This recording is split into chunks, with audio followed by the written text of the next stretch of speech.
bonjour. Merci d'être avec nous sur France Info. Bonjour Paul. Bonjour à tous. Vous rééditez aujourd'hui votre plus grand succès en librairie, Le Suicide français chez Fayard. Est-ce pour préparer votre terrain, le terrain à votre candidature? Est-ce que ce sera vous d'ailleurs le candidat de Reconquête? On va en parler, mais d'abord le pouvoir d'achat. Le Premier ministre donnera une conférence de presse tout à l'heure avec à la clé de nouvelles annonces face à la flambée des prix du carburant. La difficulté, c'est que les caisses sont vides. Qu'est-ce que vous attendez du gouvernement? En vérité, pas grand-chose. On a compris qu'il ne donnera pas grand-chose, puisqu'il n'a plus d'argent à force de mauvaise gestion depuis 10 ans. Tout le monde sait maintenant qu'il n'y a plus d'argent, que les déficits sont énormes, que la dette est colossale et que donc on ne peut plus rien faire. Donc si j'ai bien compris, le gouvernement va annoncer des aides très ponctuelles, très ciblées. Je crois que ça va être 50 € par mois pour les gens qui roulent énormément. Je peux comprendre, c'est le minimum, mais c'est du rafistolage tout ça, c'est rien. Et en plus, je suis allé voir sur le site du gouvernement, c'est une usine à gaz. On vous demande votre déclaration d'impôt, on vous demande combien vous roulez par an, quel revenu vous avez. Enfin, c'est encore de la paperasserie, même si c'est dématérialisé et que c'est sur l'ordinateur. Alors, qu'est-ce que vous proposez? Je vais vous dire. Moi, je pense que c'est l'occasion d'engager une baisse massive des impôts que je propose par ailleurs, de commencer par les taxes sur l'essence. Vous savez que l'essence en France est super taxée, que nous avons deux impôts, la TVA et l'accise, qu'on appelait avant la TICPP. Et moi, je propose simplement, depuis le début, de baisser d'un tiers l'accise, ce qui coûterait à peu près 12 milliards. Ça ferait une économie. Ça ferait une économie de 27 centimes sur l'essence et de 24 centimes sur le gazole. Voilà, pour préciser pour les gens.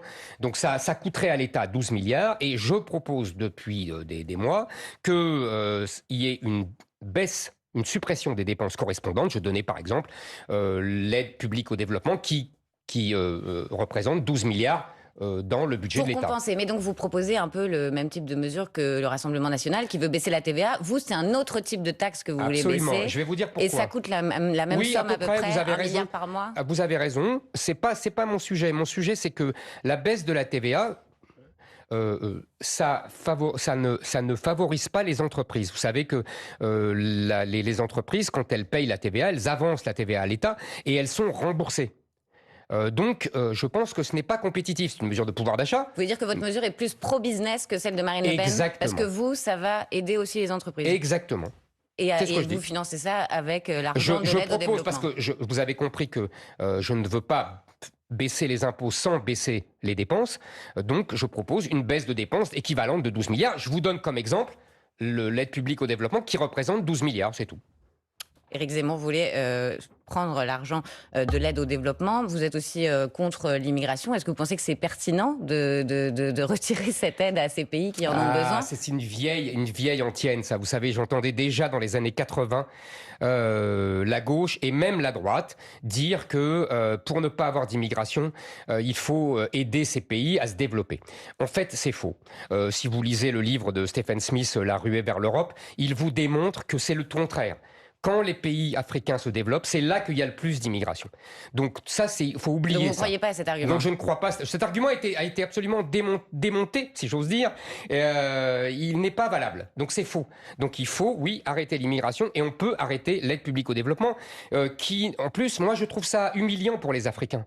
On veut dire, la Corée du Sud, elle n'a pas d'aide publique au développement et elle est devenue une des puissances économiques les plus importantes du monde en 50 ans. On va rester au Moyen-Orient. Quand l'Algérie devient indépendante, le niveau de vie de l'Algérie est supérieur à celui de la Corée du Sud, voyez. On va rester au Moyen-Orient. Donald Trump a affirmé hier que les négociations avec l'Iran sont à leur phase finale, tout en menaçant à nouveau de représailles si un accord n'était pas trouvé, tandis que l'Iran continue de contrôler, on le sait, le détroit d'Ormuz, ce qui a d'énormes conséquences sur l'économie mondiale. Est-ce que c'est à cause de Donald Trump si on se retrouve dans cette situation? Est-ce que vous êtes toujours admiratif de lui? Attendez, je ne mélangeais pas tout. Moi, j'ai expliqué depuis le début que je pense que Donald Trump est l'incarnation américaine d'un grand mouvement occidental dont je suis l'incarnation française, qui est le réveil des peuples, le réveil identitaire des peuples occidentaux. Et sur sa politique intérieure, c'est-à-dire immigration et lutte contre le wokisme, les deux mamelles, si j'ose dire, du Trumpisme, j'approuve tout à fait. Oui. Maintenant, sur la politique... Vous aviez dit que la politique de Donald Trump était globalement positive il y a quelques mois. Sur le plan intérieur. Oui, sur le plan intérieur, je continue de le dire. Sur le plan intérieur, est-ce que vous trouvez que c'est patriote et que ça sert les intérêts américains quand vous avez un président qui déclenche des guerres qui font augmenter les factures des Américains? Près de 4% d'inflation en avril aux États-Unis sur un an. Sur l'alimentaire, sur l'essence. Attendez, on ne juge pas une politique étrangère à l'aune des conséquences sur le pouvoir d'achat. Ça, c'est une vision courte vue. Excusez-moi, quand on est un homme d'État, on regarde la géopolitique. Après, il y a des conséquences qu'il faut gérer, mais on ne juge pas une politique étrangère. Dans ce cas-là, le général de Gaulle, quand il a donné l'indépendance à l'Algérie, on a perdu le pétrole algérien, vous voyez. Donc ça a fait une augmentation des prix du pétrole, et donc c'est ridicule de raisonner comme ça. Et sur le plan géopolitique, c'est un succès, vous trouvez? Mais sur le plan de politique intérieure, c'est un succès, je maintiens. Quand il y a des villes comme Miami et Los Angeles, dont la population diminue parce qu'on a renvoyé suffisamment d'immigrés, moi je dis c'est un point positif. Quand il lutte contre le wokisme dans les universités, dans les entreprises, j'approuve. Bon, je repose ma question sur l'Iran. Est-ce que Trump n'a pas déclenché une tempête mondiale, notamment économique? Ça, c'est autre chose. Est-ce qu'il n'a pas une responsabilité pour vous? Mais on a toujours des responsabilités, encore une fois. Il est la première puissance du monde. Donc dès qu'il bouge une oreille, ça a des conséquences sur le monde entier. C'est normal. Bon, maintenant, voyons ce que vous voulez, c'est qu'on parle de politique étrangère. Exactement. Et de la guerre en Iran. Ça, c'est un sujet. Je suis d'accord. Donc, j'ai bien compris, je crois avoir compris, que les deux axes de cette guerre sont, un, avec le gouvernement israélien, de détruire la capacité de l'Iran à avoir la bombe atomique. Bon. Deux, là c'est l'objectif géostratégique de l'Amérique toute seule, dans son grand combat contre la Chine, qui est l'axe vraiment fondateur du XXIe siècle. Cette guerre entre les États-Unis et la Chine, c'est l'équivalent de la guerre entre l'Angleterre et l'Allemagne qui a conduit à la Première Guerre mondiale. Vous voyez, le fameux piège de Thucydide. Donc, dans cette guerre-là, qui nous dépasse tous, les États-Unis veulent prendre, si j'ai bien compris, les fournitures de pétrole de la Chine. C'est comme ça qu'ils ont pris le Venezuela avec Maduro, c'est comme ça qu'ils ont chassé les Chinois du canal de Panama, c'est comme ça, même le Groenland est dans cette grande stratégie, et l'Iran, qui était le premier fournisseur de pétrole de la Chine, là aussi est ciblé à cause de cela. Je ne dis pas que Donald Trump a réussi. Pour l'instant, il a échoué. Pour l'instant, les Iraniens, avec une grande intelligence tactique, puisque si j'ai bien compris aussi, ils s'attendaient à ce que les Israéliens et les Américains éliminent leurs principaux dirigeants et ont organisé leur système de direction de façon très décentralisée, ce qui fait que le pays tourne quand même malgré le renouvellement, si j'ose dire, des dirigeants. Donc, vous reconnaissez que sur le plan extérieur, enfin, d'un point de vue géopolitique, c'est un échec? Si vous voulez... je ne dis pas que c'est un échec, je dis qu'il est à mi-chemin et qu'il n'a pas réussi. Il n'a pas réussi non plus à arracher ce que j'avais approuvé, je vous le dis franchement, la Russie de la Chine. Vous savez, pour faire ce qu'avaient fait Nixon et Kissinger en 72 à l'envers. Ils avaient arraché la Chine à l'URSS de l'époque. Là, aujourd'hui, il a tenté d'arracher la Russie à la Chine et il a échoué aussi pour l'instant. Éric Zemmour. On ne réussit pas toujours, vous savez. Alors que les témoignages et les plaintes pour violences sexuelles s'accumulent contre Patrick Bruel. Oh là, c'est sans transition, comme on dit. Sans transition. Le chanteur, qui conteste les faits qui lui sont reprochés, continue de se produire sur scène. Doit-il cesser? C'est ce qu'estime le maire socialiste de Paris, Emmanuel Grégoire. On l'écoute hier sur France 2. Je crois que oui, il devrait faire une parenthèse dans sa carrière, le temps que la justice soit rendue. La présomption d'innocence doit être garantie, mais y compris pour la sérénité de sa défense. Je pense qu'effectivement, il devrait se retirer. Est-ce que Patrick Bruel, selon vous, Éric Zemmour, doit prendre la décision de se retirer de la scène? Écoutez, moi, j'aurais réagi exactement à l'inverse de M. Grégoire. J'aurais dit... Mais j'écoute ses propos et j'aurais dit, justement, la justice... vous savez, c'est quelque chose de très civilisé, la justice. Ça veut dire une procédure, ça veut dire un procès équitable, avec des défenseurs, avec des accusateurs, avec un juge qui, normalement, est impartial. Ça demande du temps. C'est pas... on jette pas un homme comme ça, avec des accusations dont on ne sait pas si elles sont exactes ou pas. Il y a une dizaine de plaintes, il y a un effet d'accumulation. Très bien, mais moi, je ne suis pas juge, je ne suis pas magistrat. Donc, il a le droit à un procès comme tout citoyen. C'est trop facile de dire voilà, on l'accuse, etc. Donc, oui, mais où est-ce que vous placez la ligne? Où est-ce que vous placez la ligne entre la présomption d'innocence et la responsabilité publique? Mais Peut-être sur scène. Parce que vous dénoncez souvent la gauche morale, la cancel culture, mais quand des personnalités sont visées par des accusations graves, est-ce que vous comprenez aussi qu'une partie du public français ne veuille plus aujourd'hui applaudir comme avant? Et ils peuvent ne pas aller le voir. Ils ne sont pas obligés d'aller le voir en spectacle. Moi, vous savez, je connais des acteurs qui ont été accusés et dont la procédure a duré des années et qui ne peuvent plus jouer. Je trouve ça scandaleux. Excusez-moi, par exemple, je pense à mon ami Philippe Cobert, je trouve ça scandaleux. Peu importe qu'il soit coupable ou innocent, vous comprenez ce que je veux dire? C'est pas le sujet. Le sujet, c'est que la procédure dure des années et que pendant ce temps-là, il ne peut plus travailler. Et il y a des femmes vous aussi accepteriez, vous, ça? Il y a le sujet du droit et il y a le sujet de la morale. Le maire de Marseille, Benoît Payan, appelle aussi Patrick Bruel à renoncer à son concert prévu en octobre dans sa ville. Il dit que c'est par respect pour la parole des victimes et pour que la justice puisse sereinement faire son travail. Mais est-ce que vous comprenez l'émoi suscité? Je vous répète, c'est l'inverse. Excusez-moi, je trouve que c'est l'inverse. La sérénité de la justice, ça doit lui permettre de travailler jusqu'au bout. Encore une fois, les gens qui lui en veulent à cause de ces accusations, je peux comprendre, elles ne sont pas obligées d'aller le voir dans la salle de spectacle chanter. Vous pourriez aller voir Patrick Bruel en ce moment sur scène? C'est pas tellement ma tasse de thé, mais je pourrais. Moi, tant que quelqu'un n'est pas condamné, je pense qu'il n'est pas coupable. Vous qui avez... C'est la justice. Sinon, on réinvente le western et on va le mettre sur un cheval et on va mettre une corde et on va pousser le cheval. Ça serait plus rapide, hein, mais bon, c'est pas ce que vous préférez, j'imagine. Vous, dont les écrits ont parfois été jugés misogynes par certaines femmes, quand vous écrivez les femmes ont une forme d'intelligence différente de celle des hommes, les grands génies sont des hommes, l'homme est un prédateur sexuel, un conquérant, le pouvoir s'évapore dès qu'elles arrivent. Est-ce que vous pensez que toutes ces femmes qui ont témoigné contre Patrick Bruel ont menti? Non, D'abord, je n'ai jamais été misogyne, ça c'est une bêtise qu'on colporte contre moi. Je me suis battu, et avec plutôt une prescience, contre l'indifférenciation sexuelle, et on voit aujourd'hui ce que ça a donné. Donc je maintiens tout ce que j'ai écrit, et pas des bouts de phrases qu'on prend comme ça. Mais peu importe. Maintenant, ces femmes, est-ce qu'elles ont menti ou est-ce qu'elles n'ont pas menti? J'en sais rien. Vous savez... les femmes peuvent mentir, les femmes peuvent dire la vérité, les hommes peuvent mentir, les hommes peuvent dire la vérité. Si vous disiez les femmes disent toujours la vérité et les hommes disent toujours la vérité, ce serait aussi bête que de dire elles mentent toujours et les hommes mentent toujours. Tout ça est imbécile. Et encore une fois, il y a des procédures. La justice, c'est quelque chose de... On a entendu votre position. Merci. Laissez la justice faire son travail. Dans un instant, on va parler d'images qui choquent en Israël, mais pour l'instant, c'est l'info.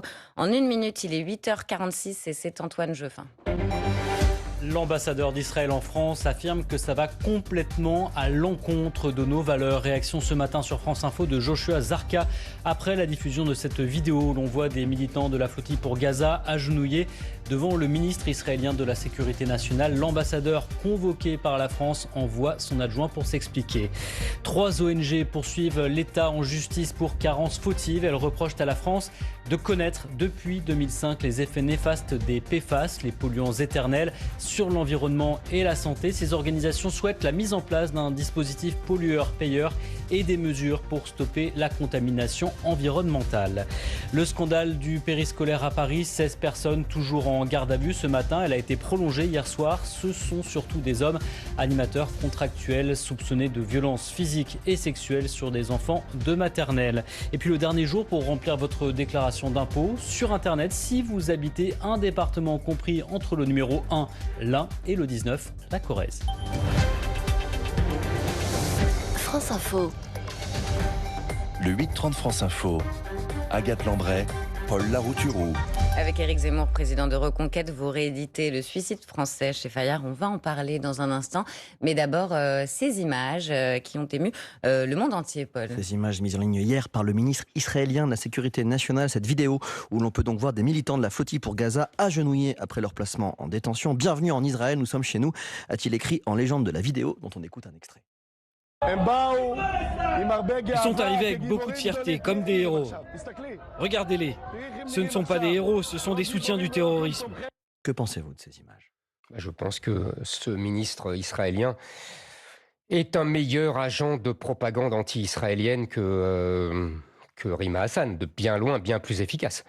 Voilà, qu'est-ce que vous voulez que je vous dise? J'ai vu que M. Netanyahou lui-même avait dénoncé cette attitude absolument scandaleuse. On dit que c'est pas conforme aux valeurs et aux normes d'Israël. Bon, ben voilà, tout est dit. Est-ce que Jean-Noël Barrot, le ministre des Affaires étrangères, a raison de hausser le ton? Il dénonce des agissements inadmissibles. Il a convoqué l'ambassadeur d'Israël pour obtenir des explications. D'ailleurs, l'ambassadeur d'Israël envoie son adjoint.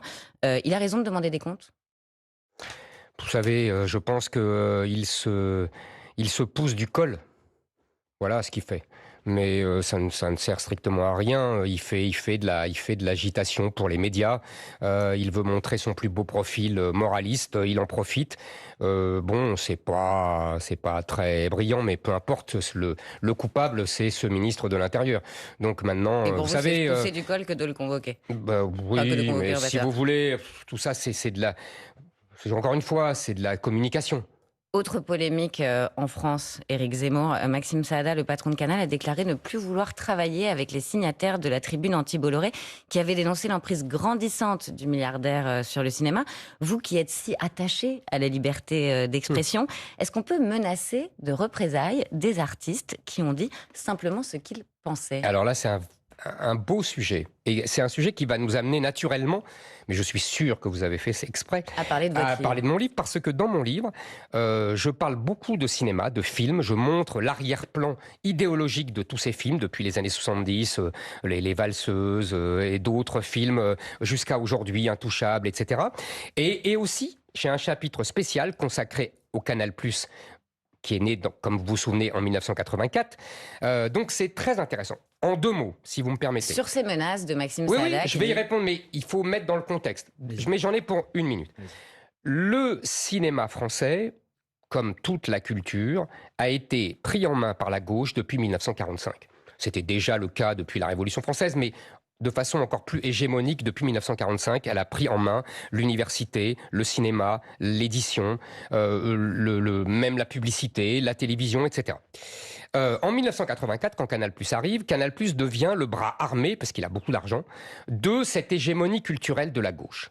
Et ce qui fait que les films deviennent de plus en plus majoritairement de cette idéologie. À partir des années 2000, on tombe même dans la caricature avec de plus en plus de mauvais films, ce qui n'était pas le cas avant, très woke ou donc vous dénoncez une pensée unique de gauche.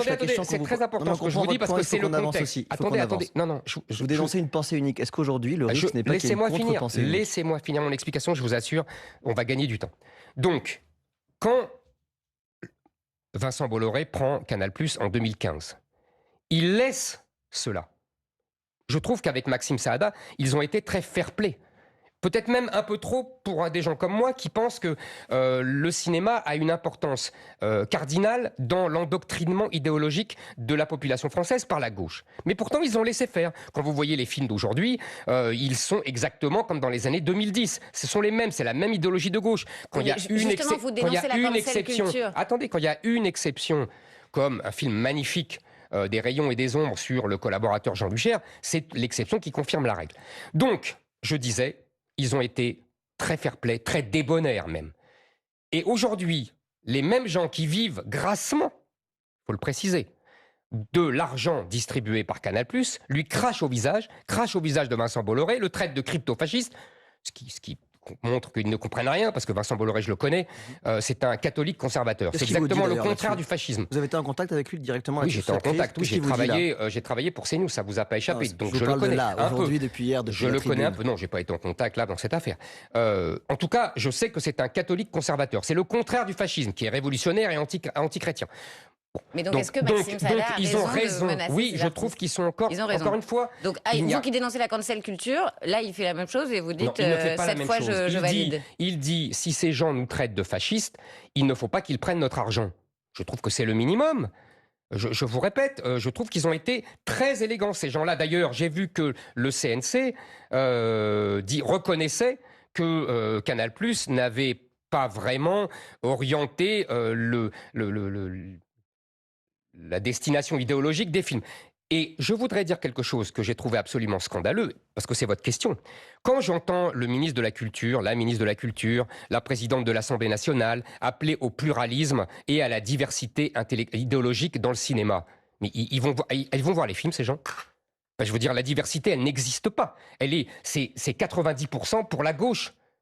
Donc oui, la diversité, oui, mais pour l'instant, il n'y a pas de diversité dans le cinéma français. On a entendu votre discours, votre position sur Maxime Saada, que vous comprenez donc. Oui. On le disait, vous rééditez votre livre Le suicide français chez Fayard. Vous êtes depuis plusieurs jours un peu partout, dans le Figaro, sur CNews, dans le JD News. Est-ce que cette réédition, c'est un prétexte pour imposer votre candidature dans l'atmosphère? Pourquoi des mots négatifs? Je pense prétexte, que c'est négatif. prétexte Imposer. pour imposer. Écoutez, négatif. en tout cas, ce qui est vrai, je ne vais pas tourner autour du pot, c'est vrai qu'en 2014, j'ai écrit pour alerter, je dirais aujourd'hui, j'ai écrit pour mobiliser. Tout simplement parce que les choses se sont aggravées. Vous savez, pourquoi ce livre a eu autant de succès et pourquoi je le réédite? Parce que c'est ça la question.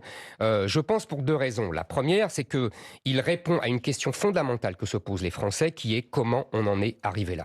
J'entends beaucoup de jeunes qui ont l'impression de n'avoir le choix qu'entre le désespoir et l'exil. Et des gens de ma génération qui ne reconnaissent plus le pays dans lequel ils ont grandi. Vous savez, il y avait une très belle phrase d'Edgar Quinet qui disait « Le véritable exil n'est pas d'être arraché de son pays, c'est d'y vivre, mais de n'y plus rien trouver de ce qu'il faisait aimer. » Et vous trouvez que ça fait rêver, ce discours décliniste, disent certains, apocalyptique, disent d'autres? Là, vous me rajeunissez parce qu'il y a 10 ans, c'est exactement ce qu'on me disait. Décliniste, apocalyptique. Alors, apocalyptique, vous savez que apocalypse vient du grec qui veut dire dévoilement de la vérité. C'est exactement ce qui s'est passé. Décliniste, moi, j'ai dénoncé le déclin. D'autres l'ont organisé. Moi, je pense, si vous voulez, et c'est la deuxième raison, d'après moi, du succès de ce livre et de la réédition, c'est que malheureusement, tout s'est passé comme prévu. Tout s'est passé comme prévu dans ce livre, c'est-à-dire que nous avons eu une immigration qui est devenue de plus en plus invasion islamique, nous avons eu une école qui s'est encore plus effondrée, nous avons eu un juge qui a pris de plus en plus de pouvoir et qui corsette la démocratie, nous avons vu une désindustrialisation qui a appauvri les Français. Tout ce que j'annonçais dans ce livre, c'est malheureusement avéré exact. Est-ce que vous serez candidat à la présidentielle, quoi qu'il arrive? Mais vous savez, je vais vous répondre ce que je réponds partout. Je ne vais pas annoncer ici ma candidature. Une candidature, c'est quelque chose de solennel.